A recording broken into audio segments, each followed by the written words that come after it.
Out here making homemade knives again. Took a piece of just plain metal, strip of oak wood from Home Depot. It's right there. 3 brass handles, 3 brass rivets in the handle. 2 other thinner pieces of metal under my handle because my rivets were pretty long.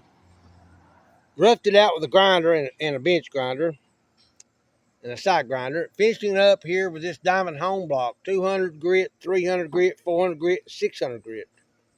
4 sides. It won't come out of the box. Here's one side. Here's the other side.